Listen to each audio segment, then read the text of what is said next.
आज हम लोग एक्टिव वॉइस पैसिव वॉइस में इम्परेटिव सेंटेंस को कैसे पैसिव वॉइस में बनाते हैं इसको सीखेंगे।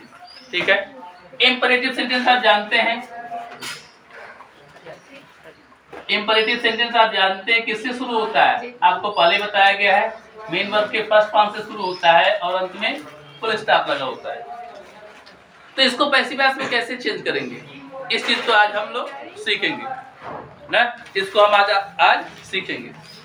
देखिए उसका एक निश्चित फार्मूला है, देखिए क्या है, लेट, फिर उसके बाद आपको क्या यूज करना है, ऑब्जेक्ट, फिर उसके बाद क्या यूज करना है, बी, फिर उसके बाद मेन वर्ब का थर्ड फॉर्म यूज करना है, और उसके बाद भी अगर कुछ बचता है तो आप उसको अंत में लिख दीजिए।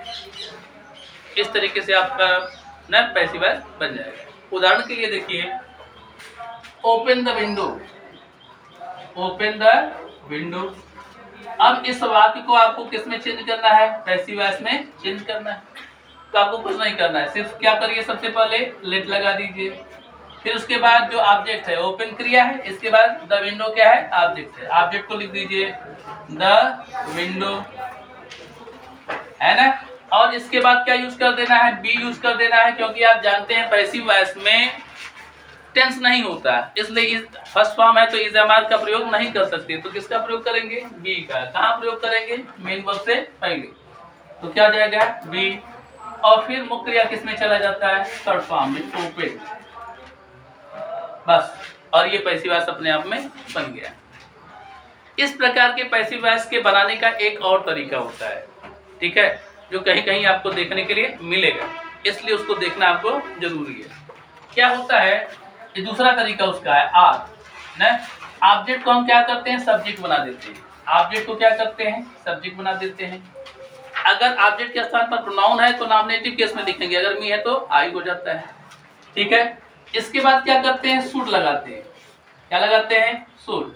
फिर इसके बाद क्या लगाते हैं, बी लगाते हैं, फिर मेन वर्ब का थर्ड फॉर्म लिखते हैं, इसके बाद जो बचता है उसको लिख करके पूरा कर देते हैं बाकी।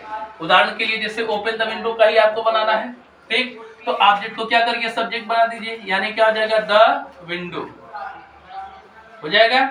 अब इसके बाद आपको क्या लिखना है, शुड, शुड लिख दीजिए, फिर उसके बाद क्या लिखना है, बी लिख दीजिए, और फिर मुख्य क्रिया का थर्ड फॉर्म ओपन।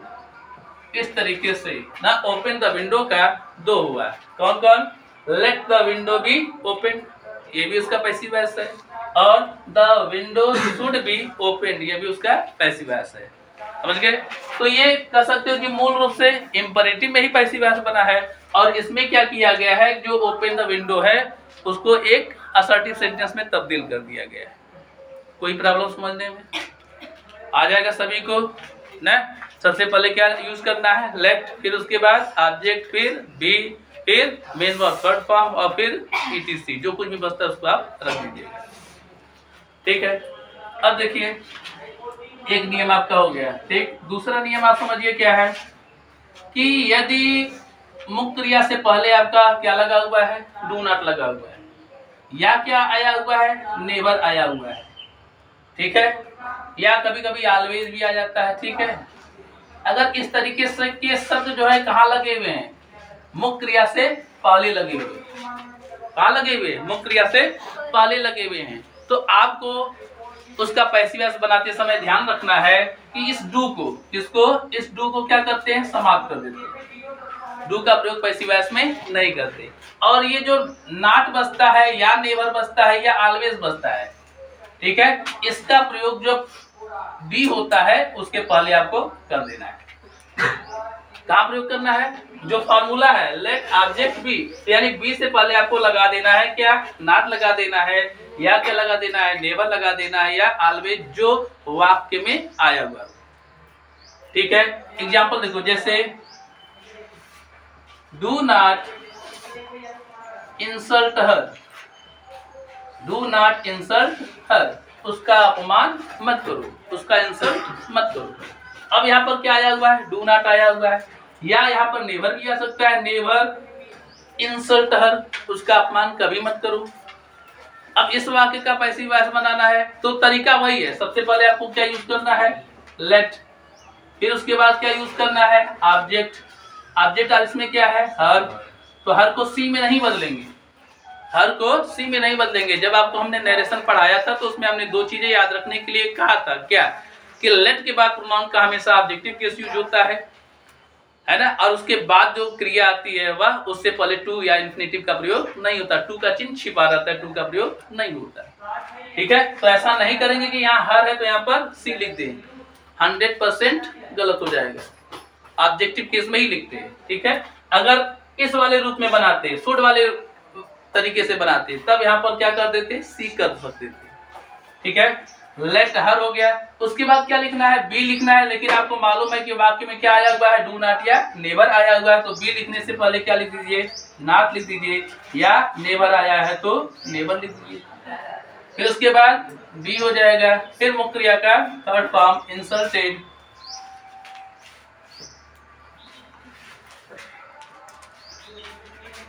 कोई प्रॉब्लम, लेट हर नॉट या नेवर बी इंसल्टेड। इस तरीके से ये वाक्य आपका पूरा। कोई प्रॉब्लम समझने में, सभी को आ जाएगा, बिल्कुल इजी है। 3 नियम हो गए, 2 नियम हो गया। तीसरा नियम देखिए ना, यदि वाक्य में प्लीज लगा हुआ है, क्या लगा हुआ है, प्लीज लगा हुआ है, कभी कभी सर लगा रहता है, काइंडली लगा रहता है, मैडम लगा रहता है, या योर ऑनर आदि शब्द लगा होता है। ठीक है, आदि शब्द लगे होते हैं। ठीक है, तो आपको जब ऐसे वाक्यों का पैसिव वॉइस बनाना हो जिसमें सबसे पहले क्या लगा हो, ज्यादातर प्लीज मिलता है, प्लीज लगा होता है, तो आपको कुछ भी नहीं करना है। प्लीज शब्द को, यानी जो अतिरिक्त लगे हुए शब्द है पैसिव वॉइस बनाते समय, इन सारे शब्दों को हम क्या करेंगे, हटा देते हैं। इनका प्रयोग हम पैसिव वॉइस में नहीं करते। और जो वाक्य होता है उस वाक्य के बिल्कुल प्रारंभ में, एकदम शुरू में क्या लिख देते हैं, यू आर रिक्वेस्टेड। क्या लिख देते हैं, यू आर रिक्वेस्टेड लिख देते हैं, यू आर रिक्वेस्टेड। बहुत लोग याद रखते हैं कि यू आर रिक्वेस्टेड टू, लेकिन इस चीज को आप नहीं याद रखेंगे। आप क्या याद रखेंगे, यू आर रिक्वेस्टेड। और बल्कि ये याद रखेंगे कि वाक्य में जो मुख्य क्रिया है उससे पहले आपको क्या लगाना है, टू लगाना है, यानी उसको किसमें चेंज कर देना है, इन्फिनेटिव में चेंज कर देना है। ठीक है, किसमें चेंज कर देना है, इन्फिनेटिव में चेंज कर देना है। उदाहरण के लिए जैसे कहा जाए, यहां देखिए, please open the door, please open the door. अब इस वाक्य का आपको पैसिव वॉइस बनाना है, तो इसको आप लेट की सहायता से आपको नहीं बनाना है। ठीक है, प्लीज को हटा दीजिए और वाक्य के बिल्कुल प्रारंभ में क्या लगा दीजिए, यू आर रिक्वेस्टेड लगा दिया, और प्लीज को क्या कर लिया, समाप्त कर लिया। ये प्लीज का कह सकते हो कि प्लीज के कारण ये जो लिखे हुआ यू आर रिक्वेस्टेड, यही पैसिव वॉइस बन जाता है। ये वाक्य कह सकते हो असर्टिव सेंटेंस में तब्दील हो जाता है। ठीक है, और फिर आगे क्या है, वो क्रिया बची हुई है, उसमें लेट आदि का प्रयोग नहीं करना है, या इसको थर्ड फॉर्म आदि में नहीं करना है। क्यों, क्योंकि आर रिक्वेस्टेड यहाँ पर थर्ड फॉर्म हो चुका है। ठीक है, तो ओपन के पहले क्या लिख देना है, टू। और आप जानते हो ना कि टू के बाद हमेशा मेन वर्ब का फर्स्ट फॉर्म ही आता है। ठीक है, टू ओपन, और फिर क्या हो जाएगा, द डोर। कोई प्रॉब्लम समझने में नहीं ना। अब देखो, ऐसा वाक्य भी हो सकता है, please do not insult the poor, please do not insult the poor. अब इस वाक्य में क्या लगा है, प्लीज लगा है, प्लीज के बाद क्या लगा है, डू नॉट भी लगा हुआ है ना। तो प्लीज लगा हुआ है, इसका कभी कभी क्या प्लीज लास्ट में भी कर सकता है, do not insult the poor comma please. तो प्लीज उसमें प्रोमिनेंट होता है, इसलिए जब भी आप पैसिव वॉइस बनाएंगे तो प्लीज के अकॉर्डिंग ही बनाएंगे, यानी वाक्य को शुरू करेंगे किससे, यू आर रिक्वेस्टेड से, यू आर रिक्वेस्टेड। और जब इतना आप लिख देते हैं तो प्लीज समाप्त हो जाता है, और साथ ही साथ आपका डू भी समाप्त हो जाता है। ठीक है, फिर इसके बाद क्या लिखेंगे, आगे बढ़ेंगे तो नॉट है, नॉट को लिखेंगे, और फिर मुख्य क्रिया से पहले क्या लिखेंगे, to, to insult the poor. इसीलिए हमने कहा था कि आपको ये याद नहीं रखना है कि यू आर रिक्वेस्टेड टू का प्रयोग करना है। अगर ऐसा करते तो यू आर रिक्वेस्टेड और नॉट से पहले यहाँ क्या कर देते, टू लगा देते, जो कि क्या हो जाता, गलत हो जाता। बल्कि आपको ये याद रखना है कि मुख्य क्रिया से पहले टू लगाना है, रिक्वेस्टेड के बाद टू नहीं लगाना है। कोई प्रॉब्लम समझने में आ जाएगा। आपका 3 नियम हो गया। नंबर 4 पर है,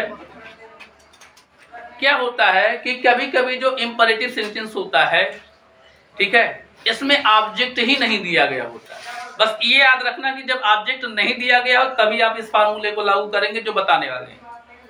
ठीक, अगर ऑब्जेक्ट दिया गया तो पहला नियम आप उस पर अप्लाई करोगे या दूसरा नियम जो भी है आप उसको अप्लाई करोगे, यानी लेट की सहायता से बनाओगे या शुड की सहायता से बनाओगे। लेकिन अगर ऑब्जेक्ट नहीं है तब क्या करोगे ना। अब चौथे नियम में क्या है, जब ऑब्जेक्ट न हो, जब ऑब्जेक्ट क्या हो, न हो, तब आपको क्या करना है, आपको पैसिव वॉइस जो है भावानुसार चेंज करना है। भावानुसार, भावानुसार मतलब भाव के अनुसार चेंज करना है। जो शब्द लिखा हुआ है या जो क्रिया मिलेगी, आपको क्या मिलेगा, क्रिया मिलेगी, उस क्रिया के भाव को पकड़ना है, ठीक है, और उसके अनुसार आपको वाक्य के प्रारंभ में you are requested, you are ordered, you are advise का प्रयोग करना है। क्या प्रयोग करना है, यू आर रिक्वेस्टेड। यदि प्रार्थना का बोध होता है तो आपको क्या लगाना है, यू आर रिक्वेस्टेड। यदि सलाह का बोध मिलता है तो आप क्या लगाएंगे, यू आर एडवाइज्ड, ठीक है। और यदि प्रार्थना का बोध मिलता है तो किसका प्रयोग करेंगे, रिक्वेस्टेड का। किसका प्रयोग करेंगे, रिक्वेस्टेड का। बिल्कुल वैसे जैसे ऊपर वाला है, ऊपर वाले में ऑब्जेक्ट मिला हुआ है। कुछ वाक्य ऐसे भी मिल सकते हैं जिसमें ऑब्जेक्ट ना हो, ऑब्जेक्ट मिलने पर भी यू आर रिक्वेस्टेड से प्लीज वाला वाक्य बनता है, ठीक है। प्रार्थना के लिए यहाँ पर प्रे नहीं करो, ईश्वर से प्रार्थना जब हम करते हैं तब प्रे होता है, सिर्फ और सिर्फ ईश्वर से प्रार्थना के लिए। प्रे का मतलब होता है प्रार्थना करना, रिक्वेस्ट का मतलब ये होता है प्रार्थना करना। लेकिन जब हम ईश्वर से प्रार्थना करते हैं तब केवल प्रे का प्रयोग होता है। जब हम किसी और से प्रार्थना करते हैं तो उसके लिए हम रिक्वेस्ट शब्द का प्रयोग करते हैं। इसीलिए ईश्वर से प्रार्थना वाले, जब ईश्वर से प्रार्थना की जाती है तो उसको हम क्या बोलते हैं, प्रेयर बोलते हैं, ठीक है। तो प्रे में और रिक्वेस्ट में बहुत अंतर होता है, ठीक है। तो you are requested, you are advised, you are requested, you are advised, या आदेश का भाव मिलता है तो यू आर ऑर्डर्ड। किसमें चेंज करना है, यू आर ऑर्डर्ड में चेंज कर देना है, जैसा भाव होगा वैसा। और जो मुख्य क्रिया मिलेगी ना, उस मुख्य क्रिया के फर्स्ट फॉर्म से पहले आपको क्या यूज करना है, टू यूज करना है। हमने फिर बताया कहा कि आपको ये याद नहीं रखना है कि you are requested to, you are advised to, you are ordered to, बल्कि आपको ये याद रखना है कि you are requested, you are advised, you are ordered, और जो मुख्य क्रिया मिलेगी उससे पहले क्या लगाना है, टू लगाना है। लेकिन ये नियम आपको कब लगाना है, जब दिए हुए वाक्य का पैसिव वॉइस बनाना हो और उसमें ऑब्जेक्ट न हो तब। जैसे उदाहरण के लिए देखो, कहा जाए स्टैंड अप, कहा गया स्टैंड अप, खड़े हो जाओ। किसी की तरफ देख करके किसी ने कहा कि खड़े हो जाओ। अब खड़े होने में किसका भाव मिलता है, ऑर्डर का भाव मिलता है, इसलिए आप किसमें चेंज करोगे, you are ordered, you are ordered, और मुख्य क्रिया से पहले क्या लगा दोगे, टू, स्टैंड अप। यानी स्टैंड अप का पैसिव वॉइस क्या होगा, you are ordered to stand up. अब कहा जाए वर्क हार्ड, वर्क हार्ड, चाहे कितनी ताकत लगा करके कहा जाए कि वर्क हार्ड, मेहनत करो, लेकिन ऐसे वाक्य में ऑर्डर का भाव नहीं हो सकता। इस मामले में कोई भी व्यक्ति दूसरे को सलाह दे सकता है, ठीक है। तो किसका प्रयोग करेंगे, एडवाइस का। यानी क्या हो जाएगा, यू आर एडवाइज्ड, और फिर मुख्य क्रिया से पहले क्या लगाना है, टू वर्क हार्ड। और ये सारे जो वाक्य बनते हैं सब असर्टिव बन जाते हैं। देख लो कि यू आर एडवाइज्ड का प्रयोग किया जाता है। यू कहां से आ जाता है, आप जानते हो इंपरेटिव सेंटेंस में यू छिपा रहता है, इसलिए यू का ही प्रयोग किया जाता है, ठीक है। अब देखो रिक्वेस्ट वाला भी उदाहरण देख लो, जैसे प्लीज गो देयर, कृपया वहां जाइए। प्लीज को हटाएंगे, ठीक है, और शुरू में क्या लगा देंगे, you are requested to go there. यहां तक समझ में आ गया, किसी को कोई समस्या नहीं है, जल्दी से इसको नोट करो, फिर आगे हम बताते हैं। आइए उसका एक और उदाहरण देखते हैं ना जिसमें नेगेटिव हो, जैसे don't sit there, don't sit there. अब इस वाक्य का आपको क्या बनाना है, पैसिव वॉइस बनाना है। तो इसमें क्या है, ऑब्जेक्ट नहीं है, इसमें ऑब्जेक्ट है नहीं है, तो आपको क्या करना होगा, भाव के अनुसार चेंज करना होगा, है ना। और इसमें किस चीज का भाव मिल रहा है, वहां मत बैठो या वहां मत बैठिए। किस चीज का भाव मिल रहा है, प्रायः किसका भाव मिल रहा है, एडवाइस का, ठीक है। आर्डर का भी मिल सकता है, लेकिन ऐसे में आप आर्डर या एडवाइस किसी का भी प्रयोग कर सकते हैं। यू आर एडवाइज्ड, है ना। अब डोंट में से डू समाप्त हो जाएगा, बचेगा क्या, नॉट। फिर मुख्य क्रिया से पहले क्या लगा देना है, टू, और फिर सिट देयर। 4 नियम हो गया, है ना। अब एक और नियम देख लीजिए। आप जानते हो कि लेट वाले वाक्य भी, लेट से प्रारंभ होने वाले वाक्य भी क्या होते हैं, इंपरेटिव माने जाते हैं, ठीक है। तो लेट के बाद यदि केवल एक ऑब्जेक्ट आता है, कितना, एक ऑब्जेक्ट आता है, तो उसका पैसिव वॉइस बनाना थोड़ा कठिन है, नहीं बनाते, ठीक है। लेकिन अगर 2 ऑब्जेक्ट आता है तो उसका पैसिव वॉइस बनाया जा सकता है। कैसे, देखिए, देखो ऐसे होगा, वाक्य लेट होगा, यहाँ पर ऑब्जेक्ट एक होगा और एक ऑब्जेक्ट कहाँ होगा, बाद में। तो अगर 2 ऑब्जेक्ट है लेट वाले वाक्य में तभी पैसिव वॉइस बना सकते हैं। और कैसे बनाना होगा, ये जो ऑब्जेक्ट है बाद वाला, उसको ऑब्जेक्ट एक के स्थान पर दो, और जो ऑब्जेक्ट ए है, एक है, उसको यहाँ पर ऑब्जेक्ट 2 कर दो, यहाँ पर ऑब्जेक्ट 1 कर दो, और इससे पहले क्या लगा दो, बाय। और बाकी प्रक्रिया लेट वाले वाक्य की तरह ही, यानी let plus object plus be plus member third form plus by लगा करके आप दूसरा ऑब्जेक्ट लिख देंगे। कोई प्रॉब्लम समझने में, जैसे देखो example, let me buy a pen, मुझे एक कलम खरीदने दो। तो देखो मी भी क्या है यहाँ पर ऑब्जेक्टिव केस में, इसका मतलब ऑब्जेक्ट है, ऑब्जेक्ट 1 हो गया आपका ये। और क्या खरीदना है, एक कलम, ये आपका ऑब्जेक्ट 2 हो गया। ऑब्जेक्ट का स्थान परिवर्तन कर दीजिए, क्या हो जाएगा, लेट, फिर दूसरा ऑब्जेक्ट पहले लिख दीजिए ए पेन, फिर उसके बाद बी, क्या यूज करेंगे, लेट ऑब्जेक्ट और बी, फिर मुख्य क्रिया का थर्ड फॉर्म, बाई का थर्ड फॉर्म क्या होता है, बॉट, और फिर यहाँ पर जो पहला ऑब्जेक्ट है उसको लास्ट में लगा दीजिए, और उससे पहले क्या लगा दीजिए, बाई और मी, यानी let a pen be bought by me. तो इस तरीके से आपने देखा, हम समझते हैं कि जो इंपरेटिव सेंटेंस का पैसिव वॉइस था, इस 5 नियम में आपका क्या कवर हो गया ना। तो अब एक्टिव पैसिव आपका यहाँ तक हो गया है। अगर कोई दिक्कत होती है या किसी भी प्रकार के वाक्य आपको मिलते हैं जिसका आपको पैसिव वॉइस बनाना नहीं आता है, तो आप कमेंट करके ना, व्हाट्सएप पर संपर्क करके, या किसी भी तरीके से आप जैसे भी आप हमसे संपर्क कर सके, संपर्क करके आप हमसे पूछ सकते ना। इतना हो गया कि कम से कम आप अछूते नहीं है या बिल्कुल अज्ञानी नहीं है, आप आसानी से नरेशन और एक्टिव पैसिव सामान्य में लगभग 97% तक के वाक्यों का आप आसानी से बना सकते हैं। ठीक है, ओके।